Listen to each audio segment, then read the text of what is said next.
Each and every NFL team's goal at the start of the season is to win the Super Bowl, and as simple as that goal is, it's an incredibly difficult task to accomplish. In order to get to the Super Bowl, most of the time, you're going to have a good quarterback. Obviously, there are exceptions like the 85 Bears and 2000 Ravens, for example, but in today's era, it's all about the quarterback. And in the current era, we have guys like Patrick Mahomes, Josh Allen, Lamar Jackson, and Joe Burrow all in their primes, and all four of those guys are very fun players to watch. But the next generation of NFL quarterbacks is here. Over the last 2 years, there's been 9 quarterbacks selected in the first round, and all 9 players are 25 or younger. And in today's video, we're going to discuss each and every quarterback and what they mean for their franchise moving forward. The one common theme we will discuss with each and every 9 quarterbacks is overcoming adversity. Obviously, there are levels to each of the 9 players, and we will certainly break that down too, but there is a lot to dive into in today's video, and without further ado, let's begin.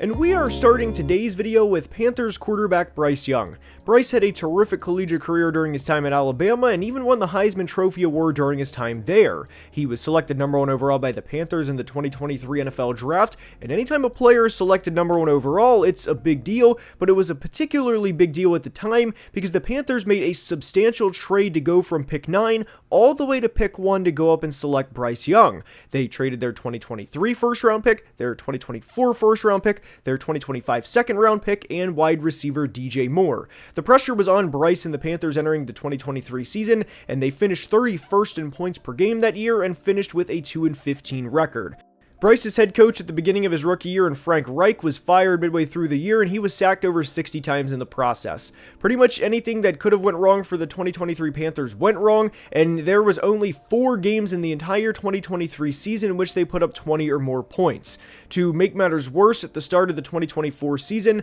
the Panthers were outscored 73-13 in their first 2 games, and Bryce Young was benched. This pick looked about as bad as it could possibly get through the first 19 games of Bryce Young's career, as in Week 3 of the 2024 season, Andy Dalton led the Panthers to a 36-point team performance in what was a win over the Raiders in Week 3, and eventually Bryce Young came back and looked like the Alabama Bryce Young, which was refreshing for everyone to see. In the final 8 games of 2024, he threw 12 touchdowns to just 3 interceptions, and even added 5 rushing touchdowns, and Bryce's passing statistics, if they were extrapolated to a full 17-game season, would have him on pace for a 26 touchdown to 6 interception year. Bryce had to overcome a lot of adversity from pretty much the first snap of his NFL career, but in the final 3 games of the 2024 season, Bryce threw 7 touchdowns to 0 interceptions, and the Panthers put up 35 or more points in 2 of the final 3 games, which of course included 2 wins. I don't want to get too far ahead of myself and say that Bryce Young is going to be a multiple-time Pro Bowler, but for him to finish his second season with 7 touchdowns in the final 3 games compared to 0 touchdowns and 3 interceptions and putting up just 13 total points in the first 2 games of the year at the start of his second season leads me to believe that he's going to be a good player in the long run. I couldn't be happier for Bryce and the Panthers because nobody would have thought just 2 games into the 2024 season that we would be where we are today. CJ Stroud had a tremendous rookie season in 2023 as he threw for over 4,000 yards and had 23 touchdowns to just 5 interceptions. And anytime you do all of that and win a playoff game in the process, it's going to place enormously high expectations on you and your team entering 2024. And the expectations for Stroud and the Texans were through the roof entering this year, and it was always going to be difficult to live up to those expectations, and for Stroud personally, especially because he threw just 5 interceptions on nearly 500 passing attempts during his rookie season and led the Texans to their first AFC South division title in a couple of years and helped lead the Texans go from the number 2 pick in the draft to the divisional round of the playoffs. It really didn't matter that the Texans lost in the divisional round of the playoffs during Stroud's rookie season because they were never expected to be there to begin with. But now that you increase those expectations and now that you show everybody what you're capable of, the expectations from here on out are going to be sky high. So unless CJ Stroud had the type of year that Joe Burrow just had where he throws for over 40 touchdowns and has single-digit interceptions, I really thought Stroud was going to be set up to fail entering the 2024 season because it is incredibly difficult to have a 30 or 35 plus passing touchdown season in the NFL, especially entering your second year. Guys that do are exceptions rather than the standard. And also factor in that CJ's interior offensive line let him down time and time again, and I think there's a reason that CJ was sacked significantly more in 2024 2024 than he was in 2023. The Texans also dealt with a lot of adversity through injury this year, as Stephon Diggs unfortunately tore his ACL, and Tank Dell had a very serious knee injury late in the year as well. And for the Texans to be able to still win 10 games and still win a playoff game, I thought was promising entering the 2025 season. I do think the expectations for CJ Stroud and the Texans entering next year are going to be a little more realistic based on where they were entering the 2024 season, but with everything that was thrown in Stroud's face this year, whether it was a poor interior offensive line, whether it was two of your top three receivers missing significant time due to injury, and Nico Collins even missing time as well, I thought Stroud handled it pretty well. And if the injury bug can go a little more in their favor in 2025, I would be pretty surprised if this team doesn't win a third straight division title. They have the foundation in place, and that starts with quarterback CJ Stroud. Anthony Richardson is up, and I know there's going to be a lot of discussions and a lot of comments about this player in particular, but I was pretty high on Richardson entering this past year for a couple of reasons. I thought with the success that Shane Steichen had with Gardner Minshew in 2023, specifically the fact that the Colts finished top 10 points per game and were a couple of plays away in Week 18 against the Texans from winning the division and going to the playoffs, meant that he could have success with Anthony Richardson, who is a very unique player in his second season. Richardson completed over 59% of his passes during his rookie year, and it was obviously a very limited sample size because he missed most of the season, but I thought if Shane Steichen could lead an offense to the success that they had in 2023, and if he was getting one of the most unique offensive weapons in NFL history back in 2024,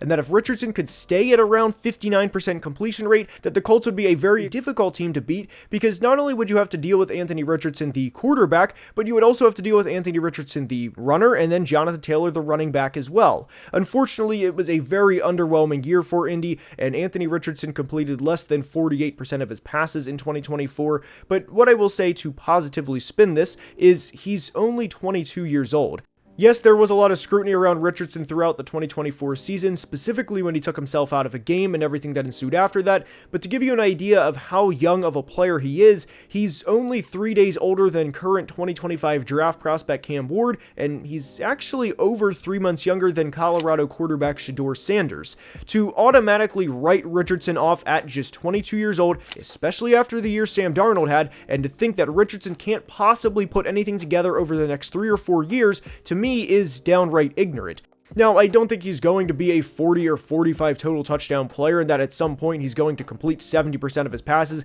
and that he's going to dissect the defense all the way up and down the field. I think that would be a little ridiculous based on the player we've seen through the first 2 years, but to automatically just assume, nope, he's done, 22 years old, he's going to be out of the league, let's just kick him out and move on to the next thing. I know Richardson will be one of the lower ranked quarterbacks in today's video, probably 8th or 9th, depending on how you feel about JJ McCarthy, but to completely write him off is not something I agree with, especially when he will have every access at his disposal. Richardson is a very unique player, and I wish him the best moving forward. Caleb Williams was the number 1 overall pick in the 2024 draft and was the first of 2 Bears first-round picks on the night, as the other was used on Rome Odunze just 8 picks later. Entering the 2024 season, the Bears had pretty high expectations, as it was not an exaggeration to say this was the best situation a number 1 overall pick was ever walking into. Whether Caleb Williams would be throwing to passes to DJ Moore, Keenan Allen, Rome Odunze, or Cole Kmet, the expectations were high for Caleb and the Bears. They started out 4-2 before losing in incredibly dramatic fashion in Week 8 to, of all teams, Jaden Daniels, the number 2 overall pick, and the Washington Commanders on a last-second Hail Mary. There was a lot of criticism after that game, especially with how the final played out, rightfully so by the way, and after that game it was pretty downhill for the Bears, really all the way until Week 18, in which they beat their arch-rival the Green Bay Packers for the first win Chicago had over Green Bay since all the way back in 2018. There were a lot of down moments throughout the season, whether it was the Thanksgiving Day game, whether it was the 49ers game in which San Francisco had over 300 yards in the first half to Chicago's 4, but I don't think Caleb Williams had all that bad of a rookie year. He had over 4,000 total yards, he had 20 touchdowns to just 6 interceptions, and I didn't think he played all that bad, all things considered. And when you factor in that they brought in Ben Johnson this offseason, I think the future for Caleb and the Bears is bright. Bright needs to be contextualized, of course, because I don't think the Bears are going to win the NFC North in 2025 and never give it back like their GM once infamously said. But what also needs to be remembered that I don't see a lot of people pointing out is Caleb Williams is only 23 years old. Whenever a quarterback prospect is as hyped up in the pre-draft process like Caleb Williams was this past year, or like Trevor Lawrence was back in 2021, everybody wants the CJ Stroud type rookie year immediately or the Jaden Daniels type rookie year immediately, and if they don't, then they are a massive disappointment, and in Trevor's case, the situation was absolutely terrible, but in Caleb's case, it was a little underwhelming from a team perspective, but the head coach wasn't great, and the Thanksgiving Day embarrassment kind of summarized the 2024 Bears. Now that they have Ben Johnson, I am going to believe in the Bears again, because I thought the Bears needed a little stability at the quarterback position, because I thought the defense was going to play a lot better than they did. In the final 7 games of 2023, they allowed something along the lines of 14 or 15 points per game, which included a double-digit win over the 2023 Detroit Lions, who would eventually go to the NFC Championship game. I thought by adding Caleb Williams, and Rome Odunze for that matter, that would increase the offensive output, and that the Bears would maybe win 9 or 10 games, and I thought in the best case that maybe they would sneak a playoff win over the 4 seed, whoever that division winner would be, and that they would lose in the divisional round of the playoffs. Now, there was a lot of underwhelming performances from the coaching staff throughout the year, Thanksgiving Day most notably, but now that the Bears have Ben Johnson, and now that Caleb Williams has a year underneath his belt, I think the future for Caleb Williams and the Bears is incredibly bright. I love Drake May, the quarterback prospect out of North Carolina, and for anyone who watched the channel last year, you guys know that I really liked him as a prospect, and my biggest fear for him going to the Patriots, or any quarterback going to the Patriots, was pretty much how Drake May's rookie season played out. He was sacked over 30 times despite not starting the full season, and his top 5 leading receivers were Hunter Henry, Pop Douglas, Kayshon Boutte, Austin Hooper, and Kendrick Bourne, and whether the quarterback is Drake May, or whether it is a multiple-time league MVP, that is not setting your quarterback up for success. Now, I do think Drake May was a bright spot on an otherwise bad football team, but I do think the Patriots are starting to take the right steps to turn the franchise around. They hired Mike Vrabel this offseason, and they brought in Josh McDaniels to be the offensive coordinator, and a lot of the times we hear the cliches about a guy being a better coordinator than a head coach, and I do think it's more than fair to say that Josh McDaniels is the epitome of that, and I have a hard time thinking that he will be a worse coordinator for the Patriots than he was head coach for the Raiders, which obviously should help Drake May's development.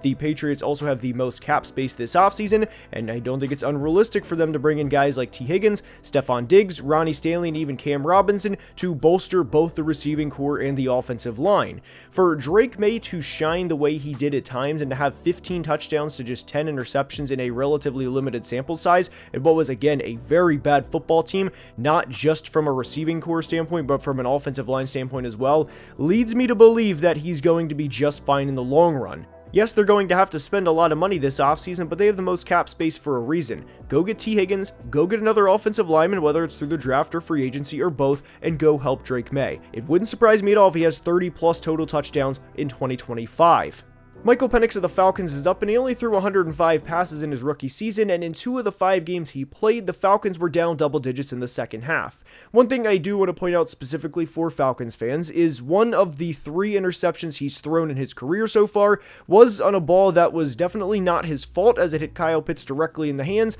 then bounced into a defender's arms. Why I am particularly high on Penix moving forward is he has a pretty good situation. He has not 1 but 2 good running backs in Bijan Robinson and Tyler Algier to hand the ball off to, and I think he has a wide receiver 1 in Drake London. Pro Football Focus has a stat called Big Time Throws, and during the final game of the year, in which the Falcons put up 38 points, by the way, Michael Penix had 7 big time throws. And to give you an idea of just how big of a deal that is, Lamar Jackson, Patrick Mahomes, Josh Allen, and Joe Burrow had a grand total of 0 games with 7 big time throws in 2024. They also had a grand total of 0 games with 6 big time throws in 2024. The most that any of those players had in a game was 5, and for a rookie, Michael Penix to have 7 big time throws in a game in his 3rd career start leads me to believe that he can be a good quarterback down the road. In NFL scouting, I like to use the belief that focus on what a prospect can do, not what they can't do, and Penix has shown throughout the first couple of games of his career that he can make big time throws consistently.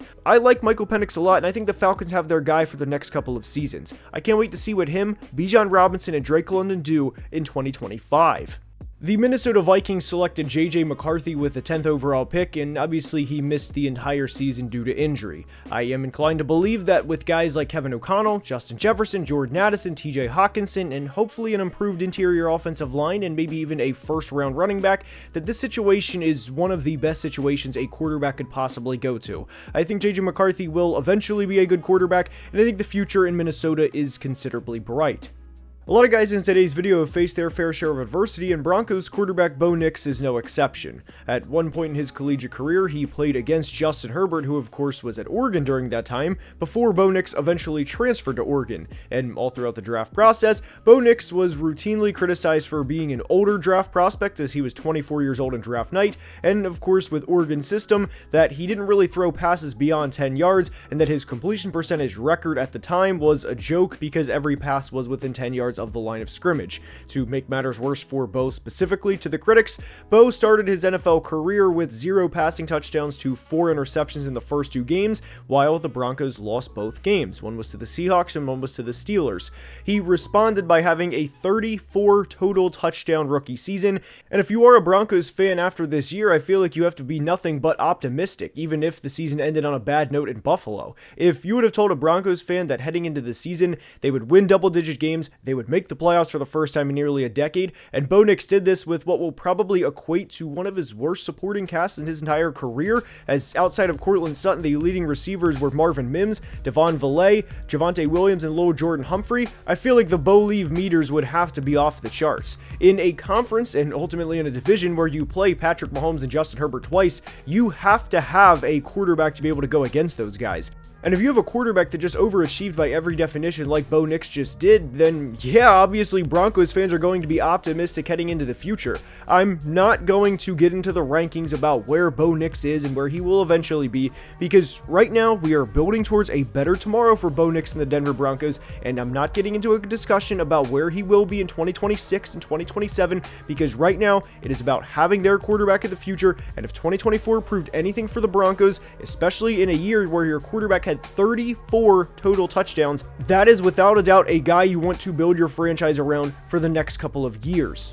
We saved the best for last with Commanders quarterback Jayden Daniels, and I know Washington most recently lost the NFC Championship game to Philly, but I go back to the simple thought process of, if you told any Washington fan before the season started that Jayden Daniels would lead this team to the NFC Championship game as a rookie and win not just 1, but 2 playoff games, including a road win over the number 1 seed Detroit Lions in a game you won by double digits, it really wouldn't have mattered if they would have lost 55-0 in the NFC Championship game, because the future is extremely bright. The Commanders' receiving core was not the best throughout the season, and I would argue this will be the least talented roster the Commanders have in the first few years of Jayden's career. Outside of Terry McLaurin, it was guys like De'Ami Brown, Zach Ertz, who is now 34 years old, Austin Eckler, Brian Robinson, and you get the point. Jayden Daniels was the leading rusher on this team in his rookie season, and they still finished top 5 in points per game. There were several games where punter Tressway didn't step on the field because they would more often than not go for it, and the thing that Jayden Daniels inspired in this fan base that hasn't been there for years is hope. Jayden Daniels giving this franchise hope was more than this franchise could have ever asked for just 8 or 9 months ago. Nobody would have believed that he would go on to have a 31 total touchdown rookie season, and they would have over 4,400 yards of offense by himself. This was everything that Commanders fans could have possibly hoped for heading into the season, and the Commanders' future is very bright, and it's due in large part to Jayden Daniels.